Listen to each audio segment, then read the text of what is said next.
வணக்கம். செய்தி ஒன்று பார்த்தேன்.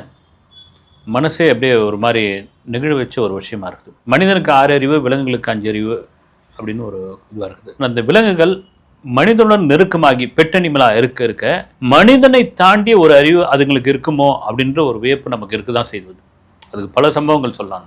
நமக்கு வந்து ஏன்னா நீங்கள் வந்து காட்டில் இருக்கிற விலங்கையே கூட்டின்னு வந்து மனிதன் வந்து அதை வந்து கட்டி போட்டு இந்த வீடியோலாம் பார்க்கும்போதெல்லாம் தெரியுது வந்து சிங்கத்தெல்லாம் ஏதோ வீட்டுக்குள்ளே அனாவசியமாக ஓட இது பண்ணிக்கின்னு புலியெல்லாம் வளர்த்துக்கிட்டு இருக்காங்க. வந்து அந்தளவுக்கு இப்போ இதுவாகிடுச்சு. வந்து மனிதன் வந்து பழகிட்டான் வந்து அதுங்களை வந்து இதெல்லாம் தாண்டி மனிதனுடன் இணைந்து இருக்கிற அந்த பெட்டனிமல் அதுங்களுடைய அறிவு வந்து வேறு விதமான ஒரு அறிவுங்க. வந்து நீங்கள் இணையத்தில் ஒரு காட்சி ஒன்று பார்த்தேன். நான் வந்து சைனாவா அல்லது வந்து தெற்காசியாவில் உள்ள ஏதோ ஒரு நாடு, ஒரு ஜூ, மனித குரங்கு இருக்கு இல்லைங்களா, அங்கே அதிகமாக இருக்கிறப்ப அந்த சுற்றுலா பயணி போயிட்டு குரங்குகளுக்கு ஏதோ உணவு கொடுக்குறாப்புல. ஒரு பெண் உணவு கொடுக்குறாங்க. உணவு கொடுக்கும் பொழுது ஒரு ஆண் மனித குரங்கு வந்து அந்த பெண்கிட்ட வந்து முடியை பிடிச்சி இழுக்கிறது, இது பண்ணுறது, விளையாடுறது, இதெல்லாம் பண்ணிக்கிட்டே இருக்கும் பொழுது எங்கேருந்தோ பார்த்துருந்த அதனுடைய இணை பெண் மனித குரங்கு என்ன பண்ணிச்சு, ஓடி வந்து இந்த ஆண் மனித குரங்கு அடிக்குது பாருங்க.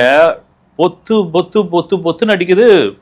பயங்கர அதுக்கு எக்கச்சக்கமான கமெண்ட்ஸ் வருது. நமக்கே பார்த்தோன்னே என்ன ஒரு மனிதனுக்கான உணர்வுன்ற ஒரு விஷயம். அது மனித குரங்குன்னு வச்சுருக்காங்க பேர். அதை தாண்டி நம்ம அதை விலங்காக தான் பார்க்குறோம்.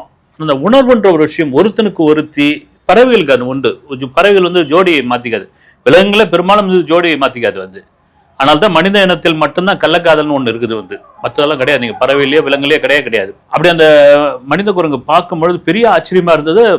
எல்லாரும் அதை வந்து கமெண்ட்ஸ் பண்ண ஆரம்பித்தாங்க. இதுதாங்க உண்மையான இது.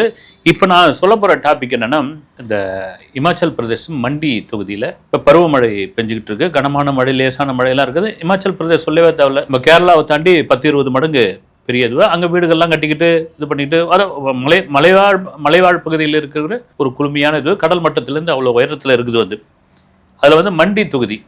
அந்த மண்டி தொகுதியில் கடுமையான மழை பெஞ்சிக்கிட்டு இருக்கு. விட்டு விட்டு பெய்யுது. சில சமயம் பெஞ்சிக்கிட்டே இருக்குது. ஒரு இரவு வேலை அப்படியே வந்து ஒரு நாய் வந்து குலைக்க ஆரம்பிக்குது. வந்து உங்களுக்கு நீங்கள் பார்த்துக்கலாம், கிராம பகுதிகளில், குறிப்பாக மலை சார்ந்த பகுதிகளில் ஊரே வந்து ஒரு 7 மணிக்கெலாம் அடங்கி போயிடும். பரபரப்பே இருக்குது. அது வந்து சத்தமாக இருக்காது. வந்து அது மாதிரி மழை பெஞ்சிட்டு இருக்கிற நேரத்தில் பார்த்தீங்கன்னா அந்த மழை அப்படி ஜோன்னு பெஞ்சிருக்கும். விடுற நேரத்தில் அங்கே இருக்கிற சின்ன சின்ன குருவிகள், அப்புறமா வந்து வேறு தவளை, இந்த சத்தங்கள்லாம் கேட்டுக்கிட்டு இருக்கும். கீச்சு ஒரு மாதிரி வித்தியாசமான, அதை அனுபவிக்கிறதுக்கு ஒரு வித்தியாசமான இது வேணும். இது மட்டும் கேட்கும்போது ஒரு நாய் வந்து தொடர்ச்சியாக குறைச்சிக்கிட்டே இருக்குது. அங்கே உள்ளவங்களுக்கு வந்து கொஞ்சம் டிஸ்டர்பன்ஸ் ஆகுது. நம்ம சொல்லுவீங்களே, ஏதாவது நாய் குறைச்சுன்னா, அந்த நாயை விரட்டி விடியா, ஏன் அங்கே குறைச்சிக்கிட்டு இருக்குது, திருத்தி விடியாத அப்படின்வாங்க. இல்லைன்னா ஏதாவது பசியில் இது பண்ணது போல சோற போடியானுவாங்க. அது மாதிரி தான் ஒரு 2-3 பேருக்கு வந்து தோணி இருக்குது. வந்து ஒன்று அதை விரட்டி விடு. நாய் அழுதா, நாய் இது பண்ணாலும் அபசகுணம் ஒன்றிங்களா நம்ம உண்டு. அந்த சென்டிமெண்ட் எல்லா இதுலேயும் உண்டு. பெரும்பாலும் இந்தியாவில் உண்டு. அப்படியும் சில பேர் என்ன பண்ணுறாங்க, ஏற்கனவே மழை பெஞ்சிக்கிட்டு இருக்கு, இங்கேயும் தாங்க முடியாத அளவுக்கு பயமாகவும் இருக்குது, நாய் வேறு எதுவும் பண்ணா அதில் ஒரு 2 பேர் என்ன பண்ணுறாங்க, வழக்கத்துக்கு மாறாக இந்த நாய் வந்து வித்தியாசமாக குலைச்சிக்கிட்டு இருக்கு, என்னடா அதுன்ட்டு வெளியே வராங்க. வெளியே வந்து அந்த நாயை தேடணும். அந்த நாய் 2 பேரையும் பார்த்துட்டு இன்னும் வேகமாக குதிக்க ஆரம்பிக்குது, குலைக்க ஆரம்பிக்குது. ஒரு விஷயத்தை அவங்கக்கிட்ட கன்வே பண்ணுது. இங்கே வந்து இது வாங்கின ஒரு ஒரு ஒரு குட்டி வந்து ஒரு முள்வெளியில் மாட்டிக்கிச்சு. ஒரு தாய் விலங்கு முடியல. குட்டியை வந்து மனிதனால் தவிர மீது யாராலும் எடுக்க முடியாதுன்னு தெரிஞ்சு போச்சு. ஒரு மெயின் ரோடுக்கு வந்து வாகனத்தை மறிக்குதுங்க. வந்து மறித்து அங்கே இருக்கிற ஓனரை கூட்டின்னு போகுது. பயப்படல, அவனுக்கு புரிஞ்சுக்கிட்டு மாட்டிக்கிச்சின்னு பாருன்னு அப்புறமா எடுத்து விட்ட பிறகு அது ஓடுது. வந்து பின்னாடி திரும்பி ஒரு நன்றி சொல்லிட்டு போகுது. இதுதாங்க குணம். அதே போல தான் அந்த நாய் என்ன பண்ணுது, இந்த 2 பேரையும் பார்த்த உடனே துள்ளி குதிக்குது, ஆர்ப்பரிக்குது, எங்கேயோ ஒரு இடத்துல என்ன சமைச்சு கொடுக்குது. அது வந்து நீ வாயா, பின்னால் வாங்கயா 2 பேரும், நான் இவ்வளோ நேரம் கத்துறது அதுக்கு தாயான்ட்டு கூட்டும்போது இவங்க 2 பேரும் புரிஞ்சுக்கிட்டு பின்னாடியே போகிறாங்க. அதில் ஒரு நம்பர் மட்டும் சொல்கிறாரு, என்னையா நாய் பின்னாடி போயிட்டு இருக்கோம், இது எங்கே, நீங்கள் வாங்க, ஏதோ ஒன்று சொல்லுது அது அப்படின்ட்டு போய் ஒரு ஒரு ஒரு ஒரு கட்டடம், அந்த கட்டடத்துக்குள்ளே போயிட்டு ஒரு பெரிய சுவர் ஒன்று, ஒரு மலைப்பாங்கான பகுதியோடு ஒட்டின ஒரு சுவர். அந்த சுவர்லேருந்து பாலமாக விரிசல் இருக்குது. அந்த விரிசலை பார்த்து குலைக்குது. அவங்க அந்த கையில் செல்ஃபோனில் இருக்கிற டார்ச்சியோ அல்லது விளக்கையோ எடுத்து அடித்து பார்க்கும் பொழுது தெரியுது, அந்த விரிசல் இப்போ விட்ட விரிசல். அந்த விரிசலோடு சேர்ந்து தண்ணீரும் கசிய ஆரம்பிக்கிறது.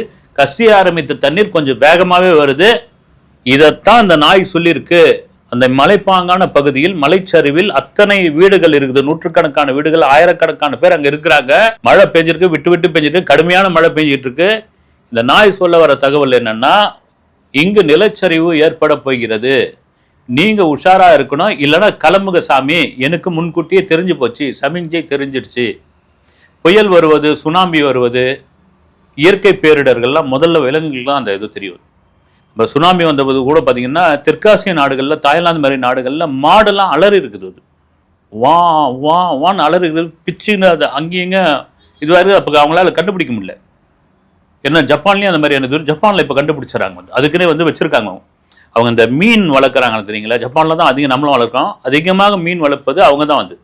நம்ம வாஸ்துக்காக வளர்க்குறோம், அவங்க தாண்டி அதிர்ஷ்டம் அதெல்லாம் தாண்டி அங்கே நிலநடுக்கத்தை முன்கூட்டியே, ரொம்ப முன்கூட்டியே அறியக்கூடிய சக்தி மீனுக்கு உண்டு. அந்த தொட்டியில் அது ஒரு சிக்னலும் ஒரு படபடப்பும் கொடுக்குமா. அது கட்ட கட்ட கட்ட கட்டன்னு அடிச்சு தண்ணி தூக்கின உடனே ரைட்டு ஓகே, ரிக்டர் அளவுகோல் எவ்வளோ இங்கே இருக்குது பாரு, ரைட்டு, அவங்க கட்டினதெல்லாம் இதுவான வீடு தான், அது வெளியே வெளியே ரோட்டுக்கு நிற்போம் அப்படின்னு வந்துடுவாங்க. நம்ம நினைக்கிறோம் இது ஒரு அறிவு, 2 அறிவு 3 அறிவு கம்மின்னு நினைக்கிறோம். அந்த அறிவு வேறு ஒரு விதமாக அதற்கு முன்கூட்டியே தெரியுற விஷயம் தான். இப்போ 2 பேரும் பார்க்குறாங்க, பார்த்த உடனே ஊர் மொத்தத்துக்கும் ஒரு தகவல் சொல்கிறாங்க. இந்த நாய் சும்மா ஒன்றும் குறைக்கல, பசியில் குறைக்கல, அது வேணும்னே குறைக்கல, அது ஒரு அபாயத்தை, வரப்போற அபாயத்தை எச்சரிக்கை உணர்வோடு நமக்கு சொல்லியிருக்குது.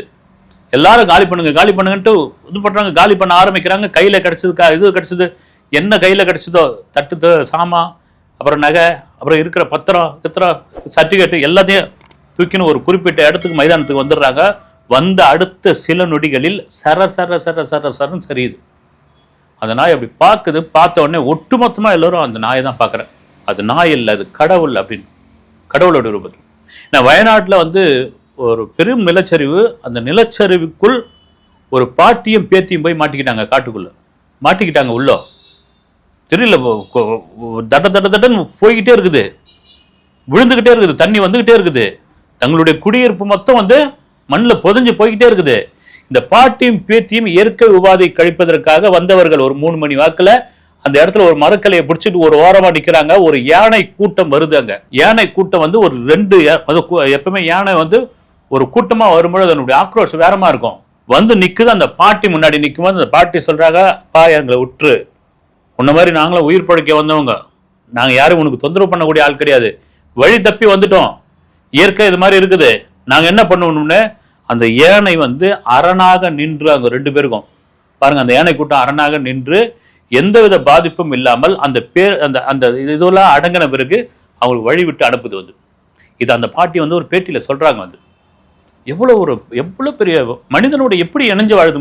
நீ மனிதன் போய் நோண்டவே தாங்க அந்த விலங்குலாம் உங்களுக்கு எதிராக மாறுது. யானையோட வழித்தடத்தெல்லாம் நீ வீடு கட்டினா என்ன ஆகும்?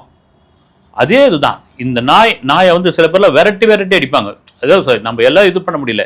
இதை தாண்டி இந்த நாய் அந்த மொத்த குடியிருப்பும் விழுந்த பிறகு அந்த நிலச்சரிவில் அந்த நாயை ஒரு 2-3 பேர் வணங்குறாங்க. அதை பற்றிலாம் கேட்கல, அதை பற்றிலாம் இது பண்ணல. என் கடமை நான் சொல்லியாச்சு, நீங்கள் தப்பிச்சிட்டீங்க, எனக்கு அதுவே போதும். ஏன்னா உங்ககிட்ட ஒரு வாய் சோறு வாங்கி நான் சாப்பிட்ருக்கேன். அதை தாண்டி ஒரு ஆபத்தை நான் எச்சரிக்கிறத நான் உங்களுக்கு சொல்லியிருக்கிறேன் அப்படின்ற விஷயம் இந்தியாவை தாண்டி உலகத்தில் பெருமளவில் பேசப்படுகிறது. அதனால தான் நீங்கள் ஒரு விலங்கு ஏதோ அது சத்தம் போட்டாலோ, அது அந்த கயத்தை உழுக்குனாலோ, அது என்னன்னு நான் கிராமத்தெல்லாம் போய் பார்ப்பாங்க. இந்த மாடுலாம் இதுவாச்சுன்னா இது பாம்பு கும்பு வந்துடும், பார்த்த உடனே மிரளும் அப்படின்னு. அதை தாண்டி ஒரு பேரிடருக்கு முன்னால் ஒரு சமிஞ்சை கொடுப்பது இந்த மாதிரியான விலங்குகள் தான். அந்த விலங்குகளை அலட்சியப்படுத்தாதீர்கள் அப்படின்ற சொல்ல வரது தான் இந்த வீடியோட கருத்து. அடுத்த வீடியோவில் சந்திக்கிறேன். நன்றி.